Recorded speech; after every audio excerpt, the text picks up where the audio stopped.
Hello, welcome back to my channel. আশা করি সবাই ভালো আছেন, আমিও ভালো আছি। গত দুদিন ধরে আমি একটা বিষয় নিয়ে খুব ক্লিয়ার করতেছি আপনাদেরকে যে বিটকয়েন বিটকয়েন বিটকয়েন।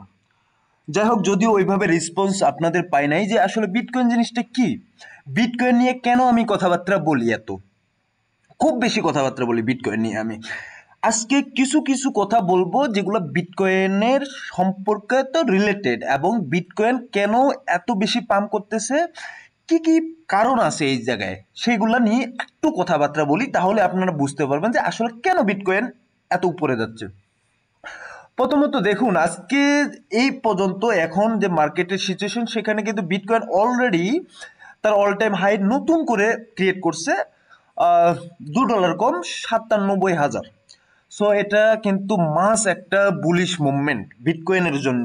আমি গতকালকেও বলছিলাম কিছু ইউটিউবার আছে যারা নিজের অ্যানালাইসিস, টেকনিক্যাল অ্যানালাইসিসের মাধ্যমে তারা খুব চেষ্টা করতেছে বিটকয়েনকে বিয়ারিশ মুভমেন্ট দেখানোর জন্য। কিন্তু আসলে যখন একটা বিষয়ে অ্যাডাপশন হচ্ছে, একটা বিষয় মার্স অ্যাডাপশন হচ্ছে পুরো ওয়ার্ল্ডে, সেই জায়গায় আপনার টেকনিক্যাল অ্যানালাইসিস কোনো কাজই করবে না। এই বিষয়টা আমি গতকালকে বলছিলাম, পরশুদিন বলছিলাম যে আমরা কেন বিটকয়েন কিনি না এবং কেন আমাদের বিটকয়েন কেনা উচিত। আমি বারবার এই বিষয়টা বারবার বলতেছি। এখন দেখুন, আমাদের দেশগুলাতে, আমাদের যে থার্ড ওয়ার্ল্ড কান্ট্রি আছে, আমাদের থার্ড ওয়ার্ল্ড কান্ট্রিতে রিটায়ারমেন্টের জন্য আমরা কি করি, রিটায়ারমেন্টের জন্য আমরা টাকা পয়সা ব্যাংকে রাখি না। এটা হচ্ছে কথা। আপনারা জানেন যে যতই ইনফ্লেশন রেশিওটা হাই হয় প্রতি বছরে টাকার মান কমতে থাকে। দেখুন, আপনার আজকে 1 লক্ষ টাকা আছে, সেটা 10 বছর পর এই 1 লক্ষ টাকার মান কিন্তু ওইভাবে থাকবে না। এটা এটা সত্য কথা। তো মানটা কোথায় থাকবে? কারণ আপনার রিটায়ারমেন্টের প্ল্যান করতে হবে। আপনার ফিউচারে যখন আপনি জব করবেন না, আপনি চাকরি করবেন না, আপনার কোনো ব্যবসাপাতি থাকবে না, আপনি একা একা থাকবেন, তখন আপনার প্ল্যানিং কি, আপনি চলবেন কিভাবে? ঠিক এই রিটায়ারমেন্টের প্ল্যান আমরা যখন ব্যাংকে টাকা রাখি করতেছি, বাইরের কান্ট্রি এখন বুঝতে পারতেছে যে টাকার ভ্যালু তো দিন দিন কমতেছে, ডলারের ভ্যালু তো দিন দিন কমতেছে, তারা এখন এই রিটায়ারমেন্ট প্ল্যান বিটকয়েন নিয়ে করতেছেন। তাহলে একবার চিন্তা করুন যে আসলে বিটকয়েনের অ্যাডাপশনটা কোন জায়গায় হয়ে গেছে। ঠিক আছে, এটা মনে করেন যে মাঝ একটা অ্যাডপশন। সো আমরা যখন চিন্তা করতেছি যে বিটকয়েন কিনবো কি কিনবো না, কোথায় যাবে কি যাবে না, আমি তাদেরকে বলতেছি আপনারা মিস করতেছেন। বিটকয়েন কোথায় যাবে বা বিটকয়েন কি হতে পারে, এটা আপনাদের কোনো ধারণার বাইরেই আছে। ব্যাংক কিনতেছে বিটকয়েন, আপনার বড় বড় বিজনেস যে কোম্পানি আছে তারা বিটকয়েন কিনতেছে, সরকার বিটকয়েন কিনতেছে। এল সেলভাডোর নামে একটা দেশ আছে যেই জায়গায় বিটকয়েন নিয়ে শুধুমাত্র কাজ করা হয়, শুধুমাত্র বিটকয়েন নিয়ে কাজ করা হয়। আপনি চিন্তা করতেছেন, শুধুমাত্র একটা দেশ যে বিটকয়েন নিয়েই কাজ করে। অনেক দেশে ট্যাক্স ফ্রি করতেছে বিটকয়েন লেনদেনের।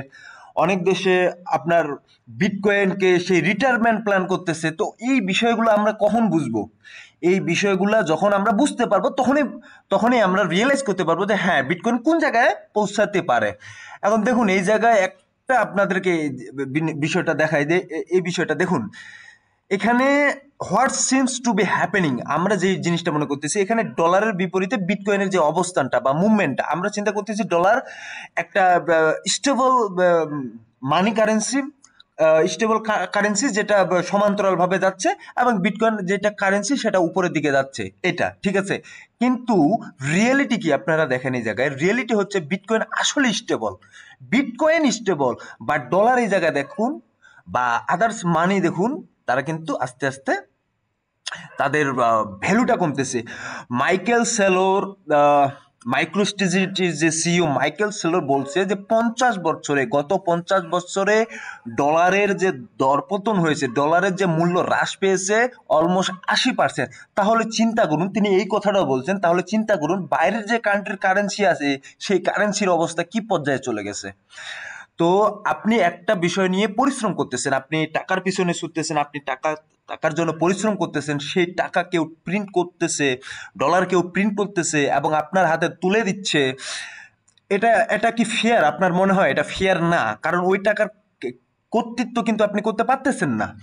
কিন্তু যদি বিটকয়েন আপনার কাছে থাকে, বিটকয়েন আপনার, একান্ত আপনার, বিটকয়েন ভ্যালু বাড়তেছে, ভ্যালু বাড়বে, এই বিষয়টা আমি কিন্তু বারবার বোঝানোর চেষ্টা করতেছিলাম আপনাদেরকে যে বিটকয়েন আপনারা কিনুন, বিটকয়েন আপনারা কিনুন।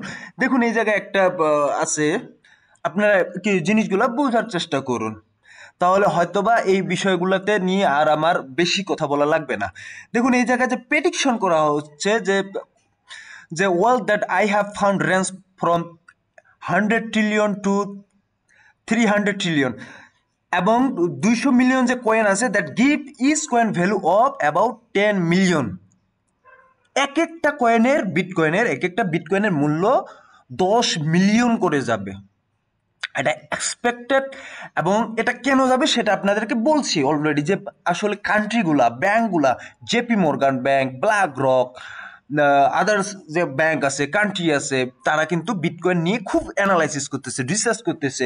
যেই কান্ট্রিগুলোতে বিটকয়েন ব্যান ছিল তারা আনব্যান করতেছে, তারা এখন বিটকয়েনের দিকে ধাবিত হচ্ছে। বিষয়গুলো যখন এই বিষয়গুলো রিয়েলাইজ করবেন, যখন এই বিষয়গুলো জানতে পারবেন, তখনই কিন্তু আসলে বিটকয়েনের যে মূল্যটা, বিটকয়েন আসলে কি সেই বিষয়টা আপনারা বুঝতে পারবেন। সো বিটকয়েন উপরের দিকে উঠতেছে, এটা আপনারা যতটা অবাক হচ্ছেন, আমি কিন্তু ততটা অবাক হচ্ছি না। আমি অবাক হচ্ছি না এই কারণে যে বিটকয়েন উপরে উঠবেই, বিটকয়েন উপরে উঠবেই, হয়তোবা একটু কারেকশন নিবে, সেই কারেকশন ডাজন্ট মিন যে এই বিটকয়েন এখান থেকে পড়ে যাচ্ছে, বিটকয়েন উপরের দিকে উঠবেই। সো আপনারা যারা এখন পর্যন্ত বুঝতেছেন না আমি কি বলার চেষ্টা করতেছি, প্লিজ আপনারা বোঝার চেষ্টা করুন। ধন্যবাদ সবাইকে, ভালো থাকবেন, দেখা হবে আগামী নতুন কোনো ভিডিওতে।